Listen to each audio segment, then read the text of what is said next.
Hey guys, and welcome to PixelCherryNinja's channel, where we are gonna do another retro and related news video with everything from FPGA gaming too. If you're not subscribed to the channel, then a subscription and a like is super duper appreciated. Don't forget to check out our sponsor, the amazing Zapru project. Now let's quickly look at an intro.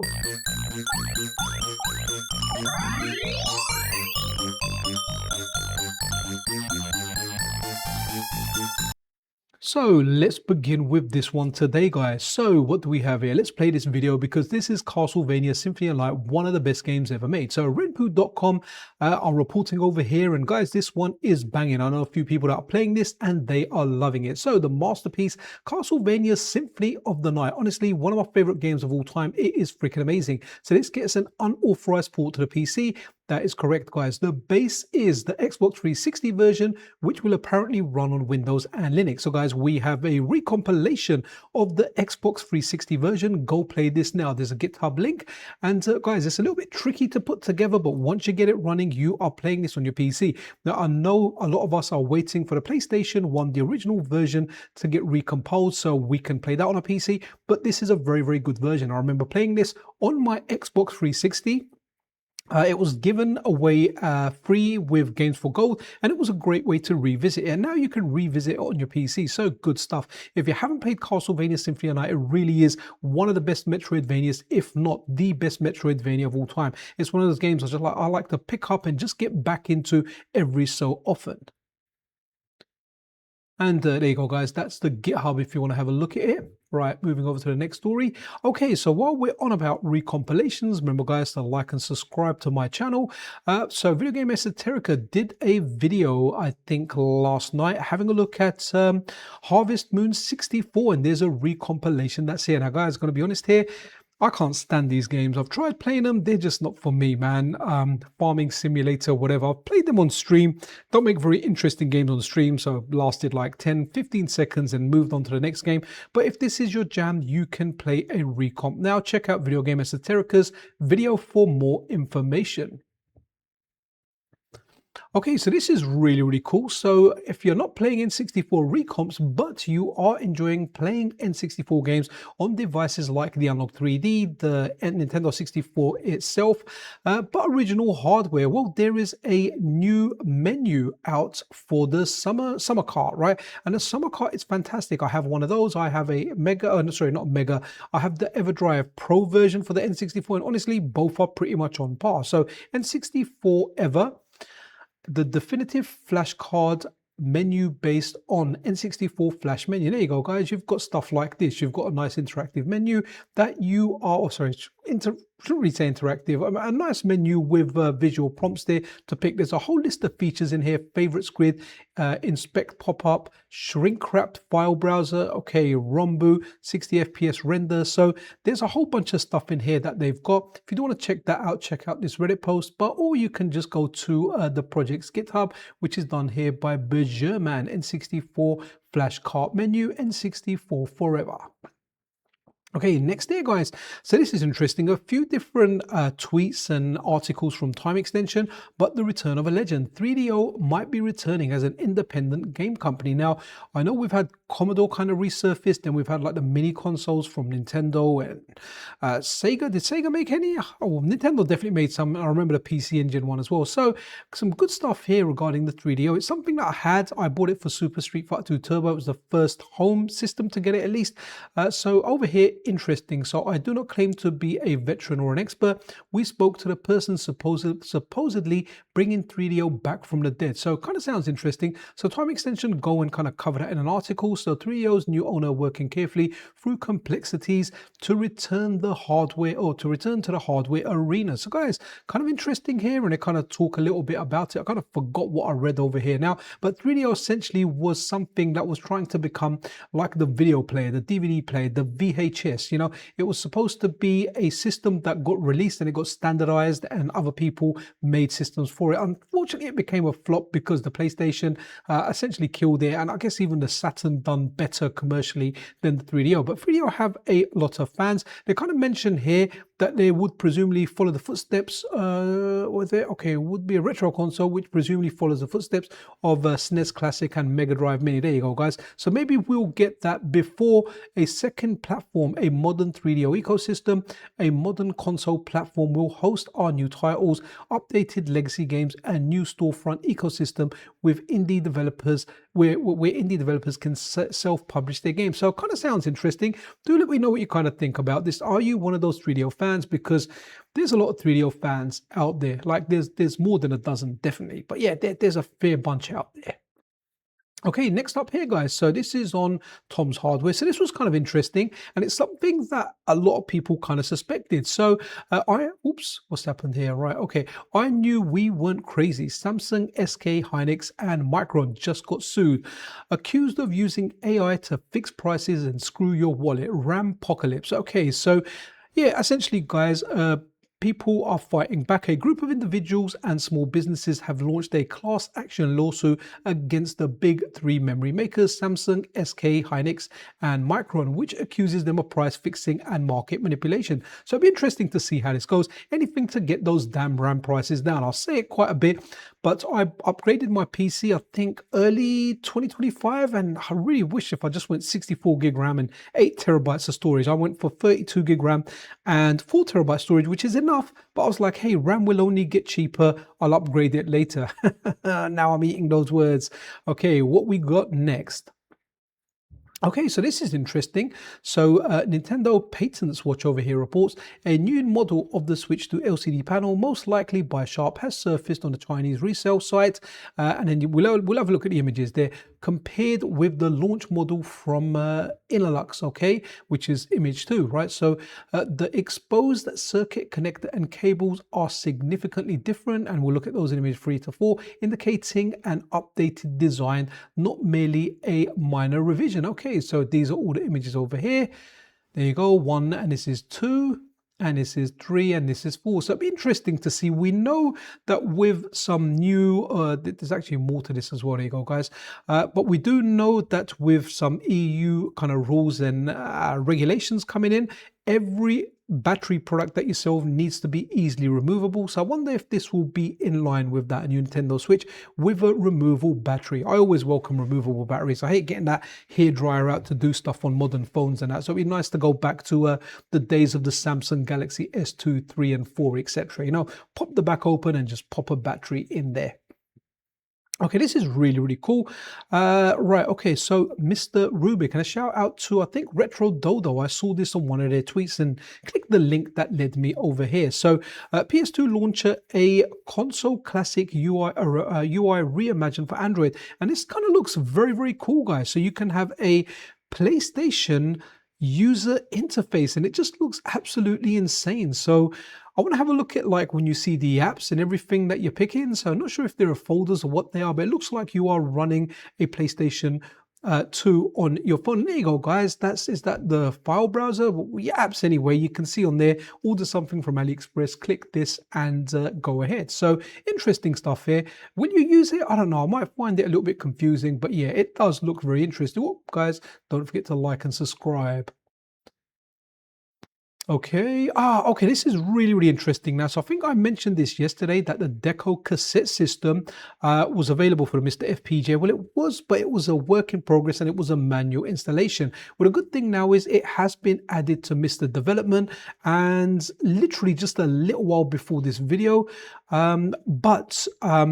it may not be available on Up There or just yet. Or actually, by the time you're watching this video, it should be available via Up There tools. So you should be getting a whole bunch of arcade games, lots and lots of stuff showing up. There's a lot of games here, so I do hope that they show up within a folder rather than just taking, just going alphabetically in that arcade list. But having a look at this system, guys, again, before my time, but it is an interesting system with lots and lots of games on there. Here you go, guys. That's the list there. I'll just kind of cycle through and You guys have a look. Boulder Dash, that's a banger. Love that game. Played it a lot on my Atari 800. Burger Time, everyone likes Burger Time and everyone likes burgers. I love freaking burgers.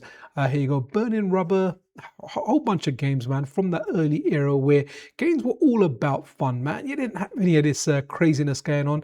The games were just fun. You could have a childish theme and it was just fun. So we won't look at everything on there, but you can see this is a big system with lots and lots of games and now playable on the MiSTerFPGA, courtesy of Rodimus FVC. Okay, so next here, guys, we have Tamariel and the Z386 MiSTer release, which got released yesterday, the 29th, I think. In fact, just as I finished my news video for yesterday. So adds external MIDI support, also adds SVGA and CD-ROM, so games like SimCity 2000 work now. Fix the nasty cache coherence bug, should make the core more stable. Okay, so interesting here. All right, let's have a look at the next one now.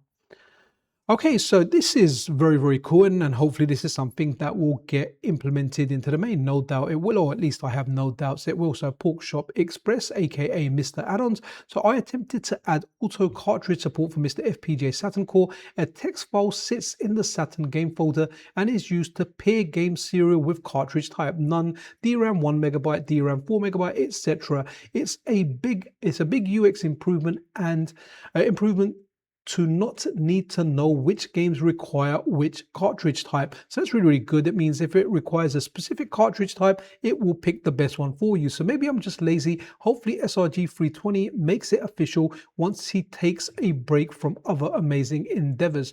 Okay, right. So interesting over here, and hopefully that will get implemented. So whenever you launch a game, it just picks the best possible loadout for you. Okay, what we got over here? Oh, this is really, really cool, guys. So this is MiSTer Monitor.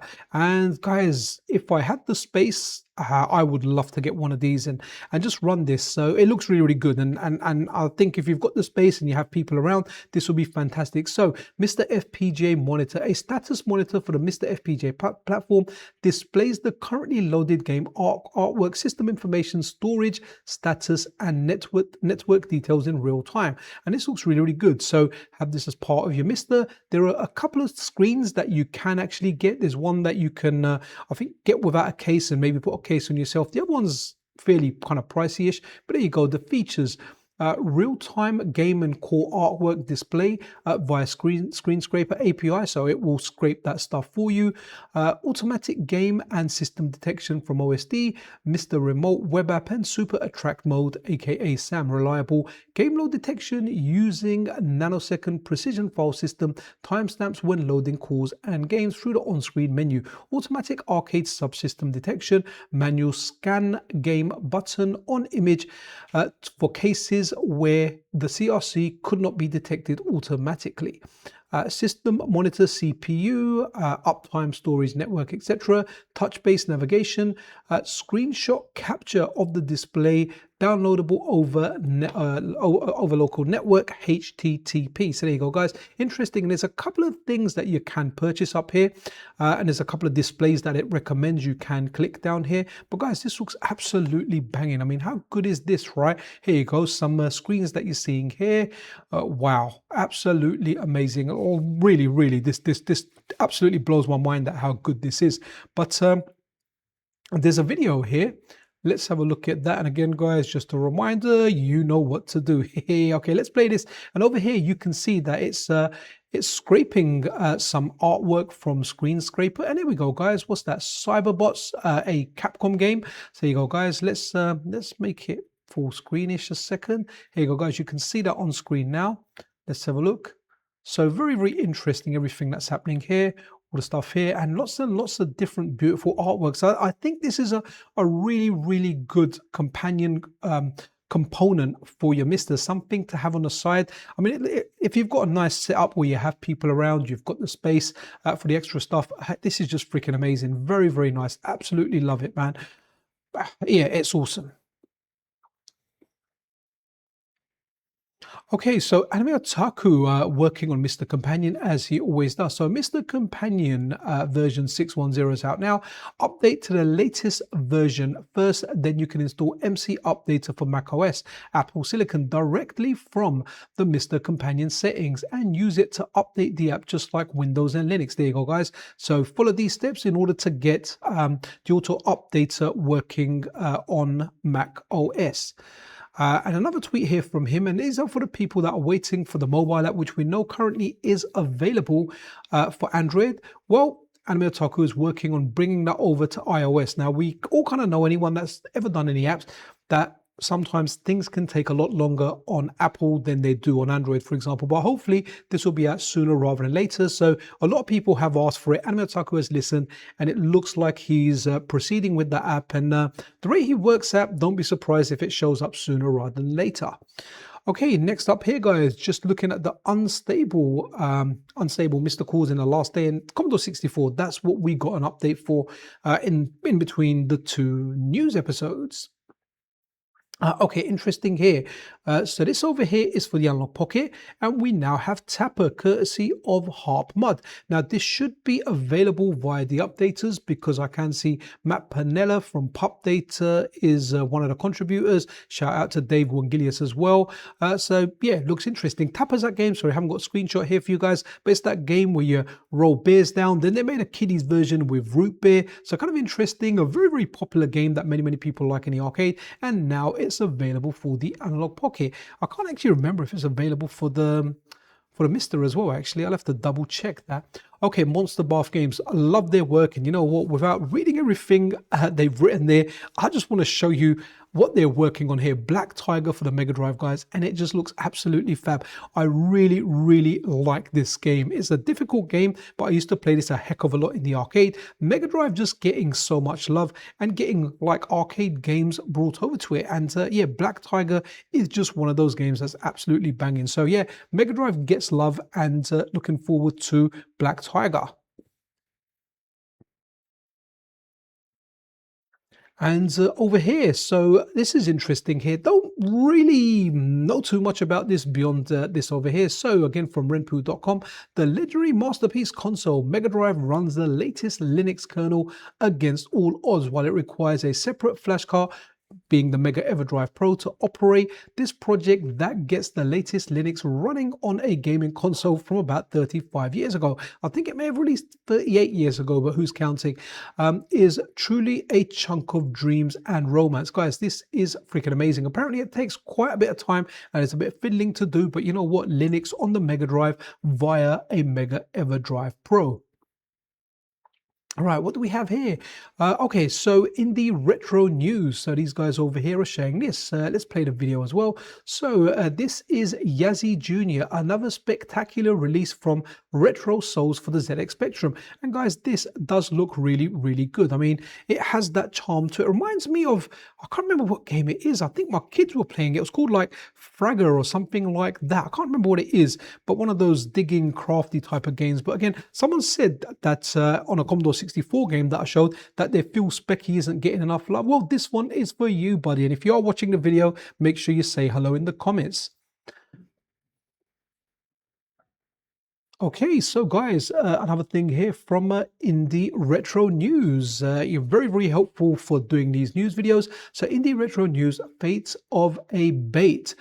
An impressive homebrew for the Atari 2600 by Hammer Dev. And there you go, guys. Again, like the Atari 2600, I love seeing these new games for it. Like, to be honest, anything, whether it's Spectrum, Commodore, Atari 2600, these older consoles are really being pushed to their limits. And we're seeing stuff these days that we don't, that kind of seems almost impossible.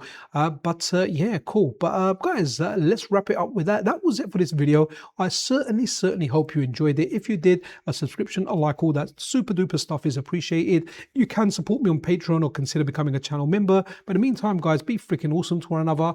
This is PixelCherryNinja out.